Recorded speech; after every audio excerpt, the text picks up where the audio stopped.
Welcome to our class on Chassidus. We're going to be learning a beautiful Chassidic discourse from the Rebbe. The name of the Chassidic discourse is called HaChodesh Hazeh Lachem. The Rebbe said this Chassidic discourse on Shabbos Parshas Vayikehel-Pekudei, which was Parshas HaChodesh, in the year tafshin mem zayin, 37 years ago. The Rebbe went on to certify and edit this Chassidic discourse in honor of the second day of the month of Nisan, a year later in the year tafshin mem ches, which is exactly 36 years ago. So again, the Chassidic discourse is based on the verse where it says, "HaChodesh hazeh lachem." This month is going to be for you Rosh Chodashim, the head of all the months. Rishon, who it's the first, l'chol chodshei hashana, for all the months of the year. And this is the special parsha that we read from the Torah in honor of Shabbos Parshas HaChodesh. So the Rebbe brings from the Rebbe Rashab, who is celebrating his yahrzeit on the second day of Nisan, in a Chassidic discourse with this title of the year, Taf Reish Ayin Aleph, which is basically over 100 years ago. And his question he asks is, the verse says, "Chodesh hazeh lachem Rosh Chodashim," the head of the months. And then it says, Rishon, who it's the first of all the months of the year. So the question he asked is, why does it say Rosh Chodashim? It says right afterwards, it's the first of all the months. So what's the purpose of saying Rosh Chodashim, the head of all the months? The Rabbi Rashab brings the teaching of Chazal based on the verse where it says, "HaChodesh hazeh lachem Rosh Chodashim," that this month to you is Rosh Chodesh, and it says, what does that mean? It's referring to the month of Nisan. Now, why does it say Rosh Chodashim? Because this is the month of Nisan, and there's no other that's the month of Nisan. What does that mean practically? That means when the day comes when it's appropriate to be Rosh Chodesh Nisan, and we know it's Rosh Chodesh, you cannot go ahead and add another month to the year. And that's why it says this day is Rosh Chodesh. That means once this day comes, it's Rosh Chodesh, and we can't add to the year. And he continues on that Chassidic discourse that we learn from this verse. Not only can't you make it another month in the new year, but you even can't go ahead and make the month bigger. You can't add a day in the month, because we know that you can add a month in the year for specific reasons to align the different months, but you cannot go ahead and add a day in the month. And what happens is when the day of Rosh Chodesh Nisan comes, then what happens is we do not go ahead and add another month to the year to make it a Shana Mu'uberet, which is a year that has an extra month in it. That's what he brings. So now the Rebbe says, to understand this, why can't we do it? What's the reason why when Rosh Chodesh Nisan comes, boom, we're done, we can't add to the year? And he explains with an introduction that we have to understand why does Parshas HaChodesh, this section of the Torah where God is giving us the commandment to establish the calendar, starting with the month of Nisan, so why does this say specifically after we left Egypt?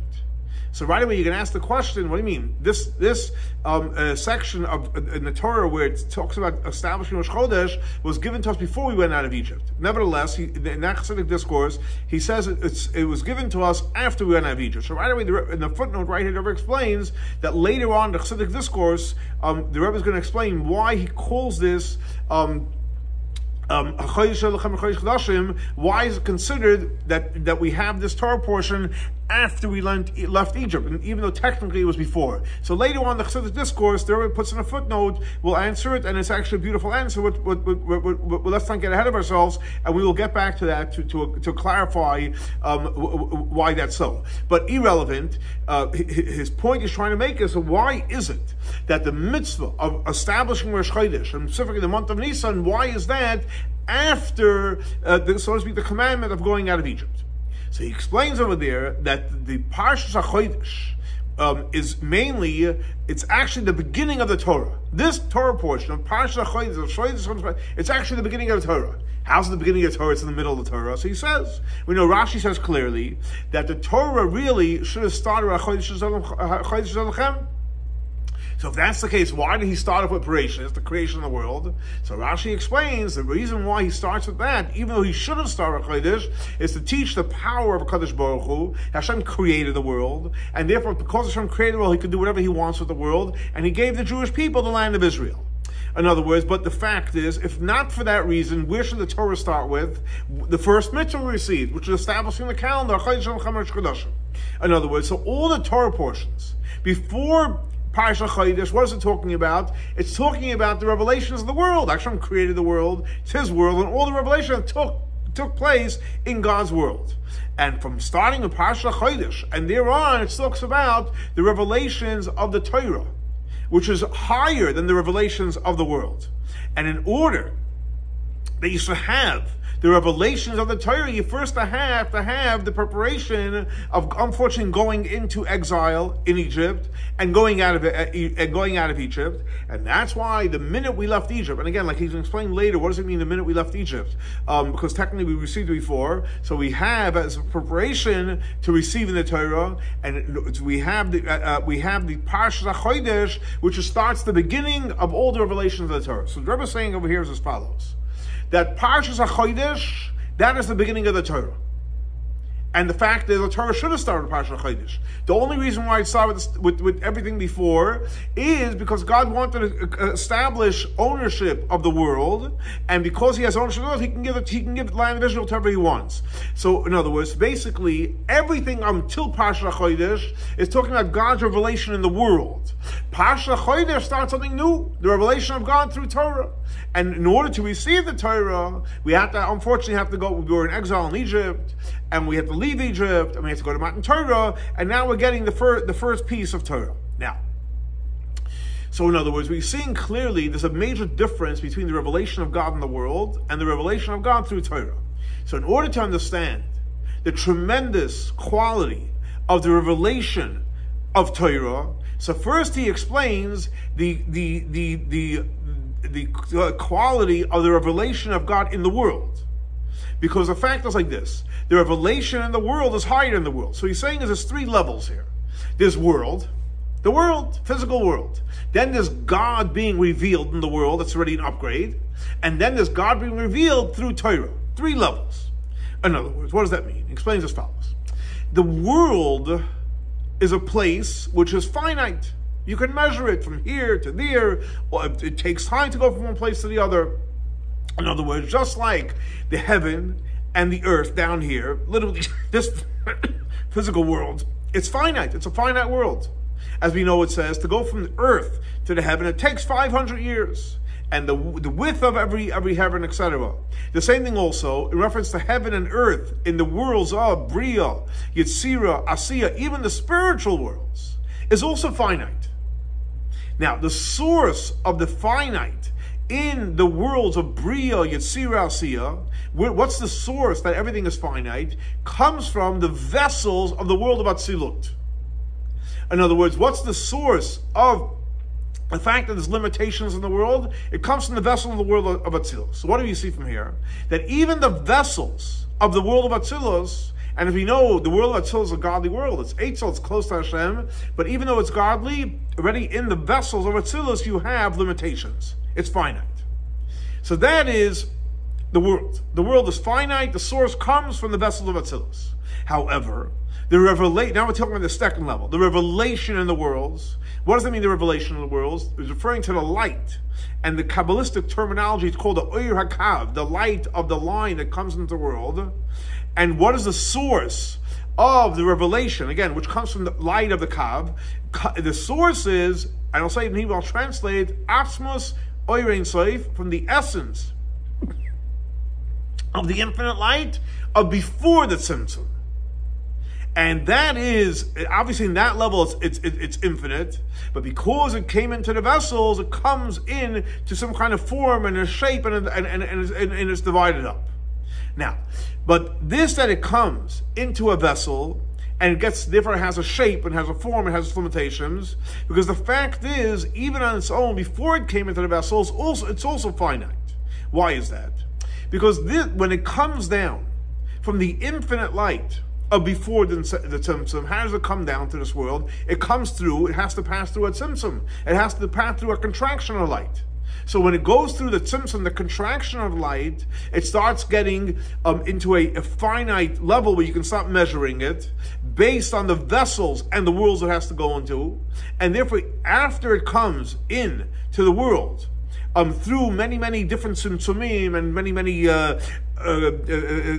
different layers of concealment and different levels, which is again even before the world of Atzilus, but then it comes into the vessels of Atzilus, and it comes in there. So then it comes in a finite space, and through that it gets drawn down through the screen, so to speak, between the world of Atzilus and Bria, even into, so to speak, in this world, to give them an existence which is a finite existence. Now, so this is deep stuff. So what Rebbe is saying is like this: you have the physical world. The physical world is finite.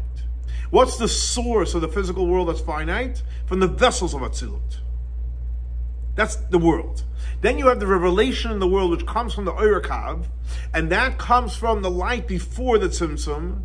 So if that's the case, how come it's finite? Because when it goes through all the tzimtzumim and all the different levels, so it becomes finite that's something we can connect to because we're finite people. However, in its sources, its source is much higher. So in other words, like this: the world source is the vessels of Atzilus. The light source is in the light before the tzimtzum. And it goes on to explain ourselves. So this is why, when he says in the Chassidic discourse that the revelation in the worlds, which again, that's the second level, comes from where the light of the Kab that comes in it. So why is he saying that? Because he wants to show you the tremendous idea that even the revelation in the worlds is also infinite. So it's, on one hand, it's finite. On one hand, it's coming from before the tzimtzum, from which is infinite. So how do the two go together? It explains like this: how could it be that it could be infinite, but then it becomes finite? And he explains as follows: since the light of the Kav, I'll say in Hebrew, the Oira Kav, it's always connected to its source. What's its source, like we learned before?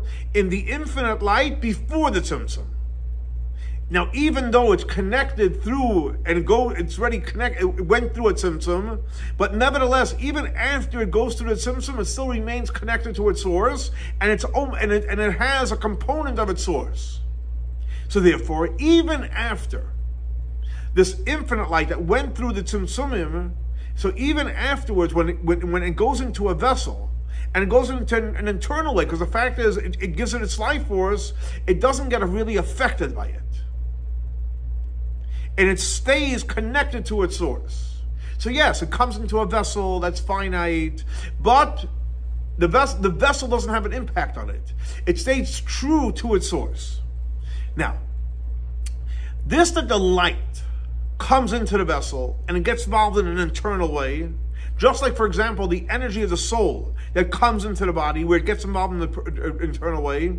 So what really is, it's a reference really to the vessel. The vessel part is finite. In other words, the vessel receives its light from the light in an internal way, just like that the body receives it from the soul. So it is, so from the vessel perspective, yeah, it receives a light that it can handle it. But from the light perspective, even after it goes into a finite vessel, it still remains disconnected. And the same thing applies with creation in the world. In other words, the energy that exists in the created beings, which is in the level of light, which basically is an array of the light of the Oir HaKav, that line that comes in. So even though it comes into the thing that's getting into the thing that was created, but nevertheless says it stays disconnected. And not only that, take it a step deeper, that even the energy and the things that were created, so you have in there of the light, which is actually infinite. So again, there's two parts. When the world, again, comes from the vessels of Atzilus, that's finite. The light that comes into vessel, so the vessel receives something that it can handle, but the light remains true to its source. So it's almost like two opposite. And the Rebbe explains powerfully the connection of the energy of the light with the body, and the body, we know the source is from the vessel. It's really, you're connecting two opposites. I mean, it's hard. It's hard to comprehend it, that you can have two opposites. Like, for example, it's either right or it's left. And here you're saying it's right and left together. What do you mean? That this light, on one hand, goes into a vessel and the vessel feels it's finite. On the other hand, the light remains loyal to its infinite part. Now, this is all in reference to the revelation in the world, which we call the Ohr HaKav, that comes in the world, and the way it goes into the vessel and into the worlds. How much more so the light before it comes into the vessel and before it comes in the world. Because the revealed part in the world is also this level, and that level is obviously infinite. Now, so why are you calling it finite if you're saying it's really infinite? That's because when it went past through the tzimtzum, so now it became finite, and it's measured that the world can receive it. So it's all about the world receiving it, but the light really didn't change. So far we learned two levels. The world energy comes from the vessels of Atzilus. That's finite.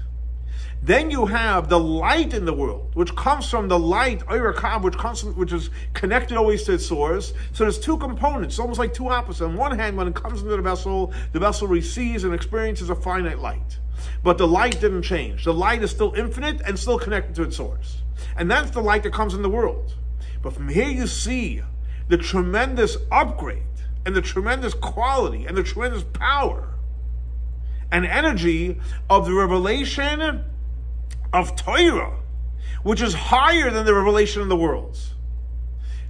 You're saying, how can you get stronger than that? And he explains. Because when you learn Torah, Torah has within it, and what gets revealed through Torah, is not only the light, but and I'll say it in Hebrew, the essence of the infinite light before the tzimtzum. Powerful. So now let's recap before we go further and deeper into this. You have the world that gets its energy from the finite light. It's finite, comes from Kelim Avatzilut.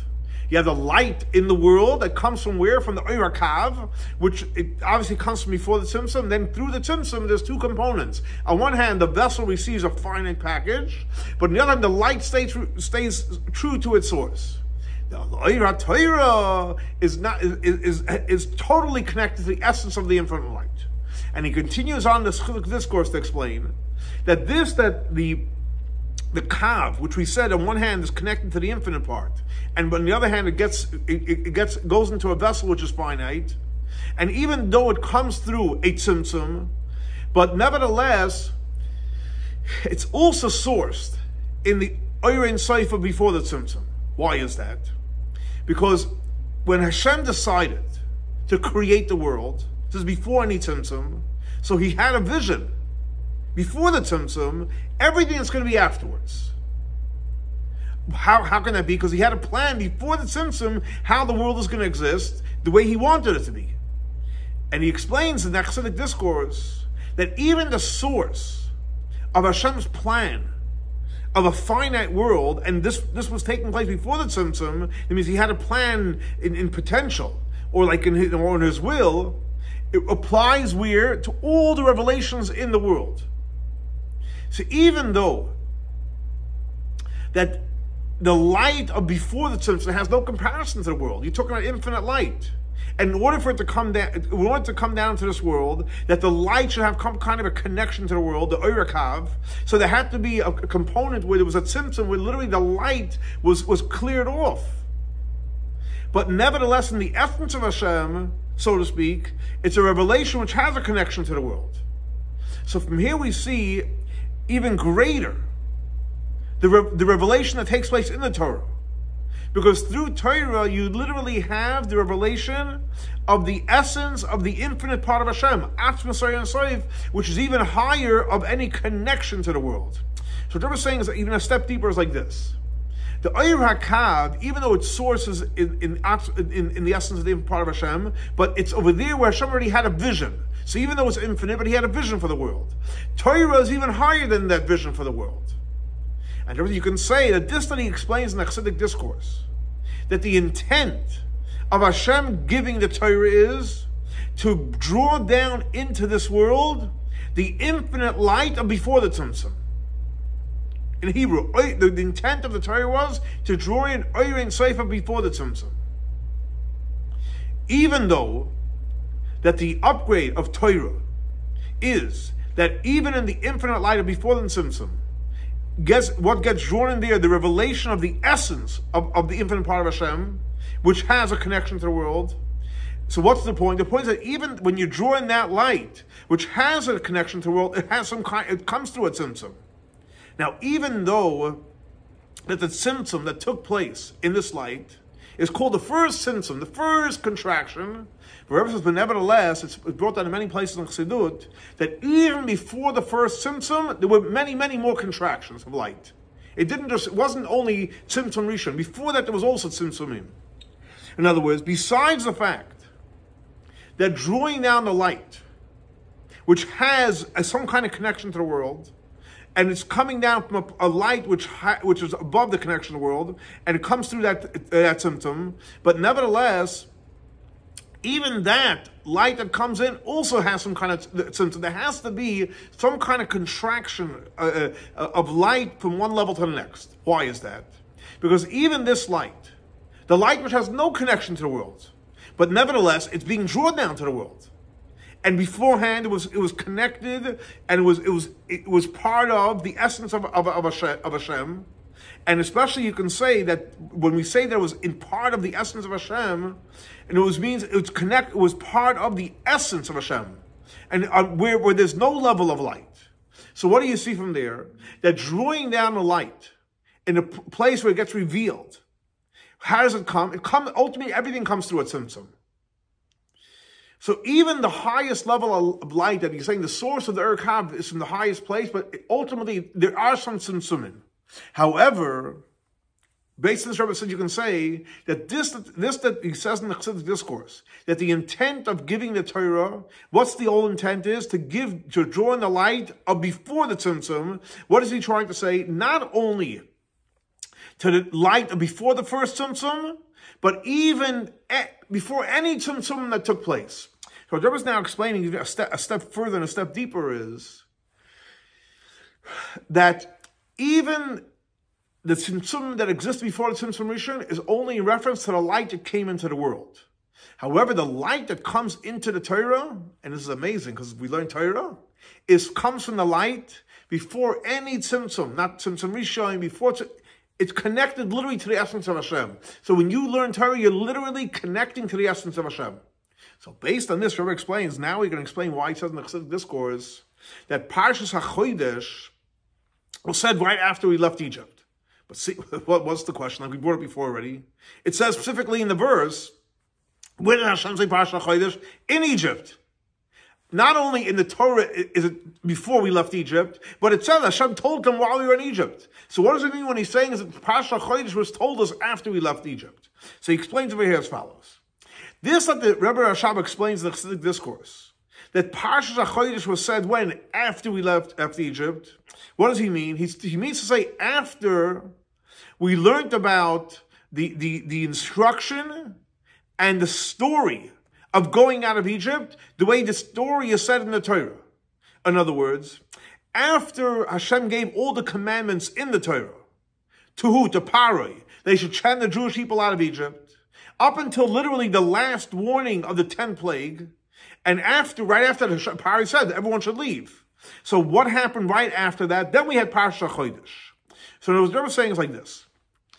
Until Parshas HaChodesh, what happened before that? So you have from the creation of the world, etc. But you have the story where Hashem instructed Paroi to let the people leave. One warning, another warning, that each plague, until finally he told them about the 10th plague, and then Paroi let the Jewish people leave. So technically it took a while to leave. But the story of the Torah, where Hashem instructs Paroi, took place before Parshas HaChodesh. And then we have now Parshas HaChodesh. What does that mean? Never explains it this.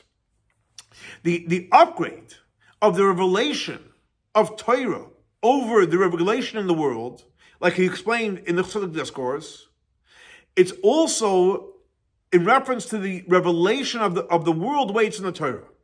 So in other words, what we learned till now? There's the world, finite.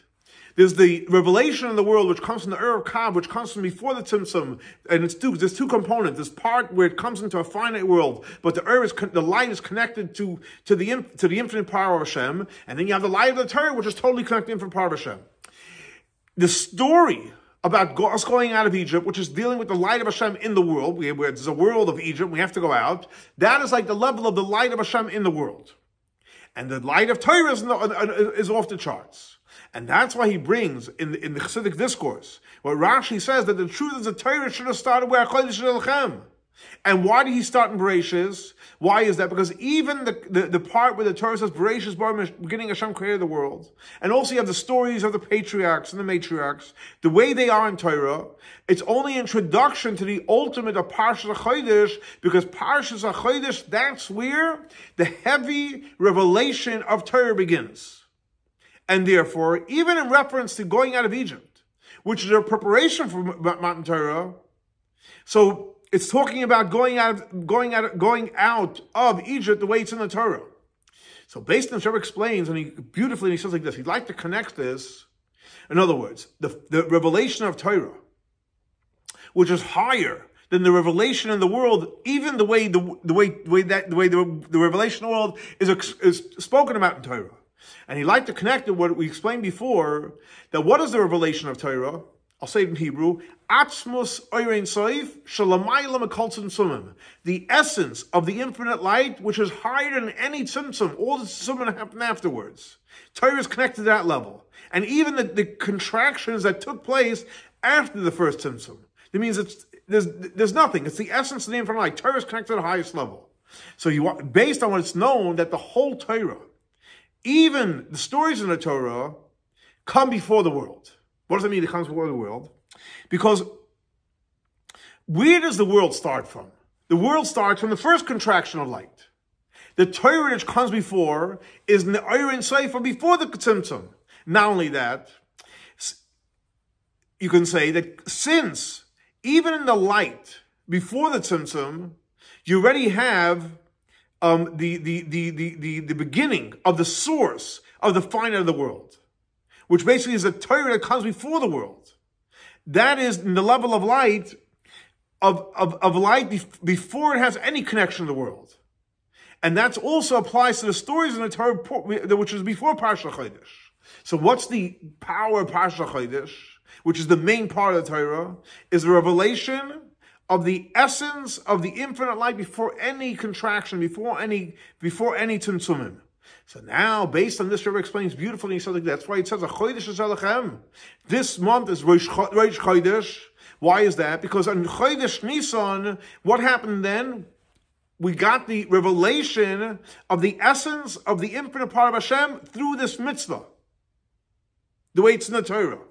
So therefore, since what took place, HaChodesh is Elechem, this is the month, that's Rosh Chodesh, which means right now you have the tremendous revelation of the essence of the infinite part of Hashem. So what happens is when Rosh Chodesh Nissan comes, guess what? You cannot go ahead and add a month to the year. Why? Because what is year? Year is time. Time is finite. It means it's referring to a light which has to do with the world. And since how do you draw down a light which is connected to the world? It comes through Mayim Nukvim, by us doing our part. So therefore, we're able to add a month in the year for specific reasons. So therefore, that the Mayim Nukvim should be in its appropriate place. So that's as long as we have the power. But what happens when Chodesh Nisan comes along, and now you have the revelation of what? Of the Atzmus Oirein Soif, the essence of the infinite power of Hashem, which is higher than anything that we can achieve. So how can you go ahead and play with the year? Like he explains at length, because year is finite. Once you're in infinite, who plays with years? Who plays with finite? And that's why, because HaChodesh is connected to the Atzmus Oirein Soif, that's why Chodesh Nisan, the month of Nisan, is the month of redemption. Because as we know, in Nisan, the month of Nisan, we went out of Egypt. And in the month of Nisan, we're going to go out of Galut, we're going to go out of exile, because redemption Means that then we're not going to have to go ahead and hide and shy away from anything. We're going to have the full revelation of the essence of the infinite part of Hashem without any garments. So Chodesh Nisan is the month for the greatest miracles. And Rebbe finished off and he said this should be the will of Hashem. This should happen very, very quickly. In the month of Nisan of this year. And we'll eat in the temple from the different sacrifices, from the Zochim and the Psachim. And most importantly, we should do it mitoch simcha v'tuv levav, with tremendous joy and with gladness of our heart. So here again, we have another powerful, beautiful Chassidic discourse from the Rebbe. Obviously, pretty deep, some Kabbalistic ideas. But the Rebbe is teaching us, basically, there's the world, which is a finite world. There's the light of God, which is in the world, which, again, has two components. On one hand, it's connected to the finite world, but it's source and infinite. But through learning Torah, we can literally connect to the infinite. And more importantly, that practically is when the month comes of Nisan, we have this powerful revelation. And that's why you can't go ahead and add anything to the year. But the point is, and that's why we have the redemption this month. So let's hope and pray, like the Rebbe says, we'll have the redemption in this month, and we'll all go to Eretz Yisrael. We'll celebrate Mashiach Tzidkenu, and most importantly, it should be done b'simcha v'tuv levav. Have a great and blessed week. Shavua Tov.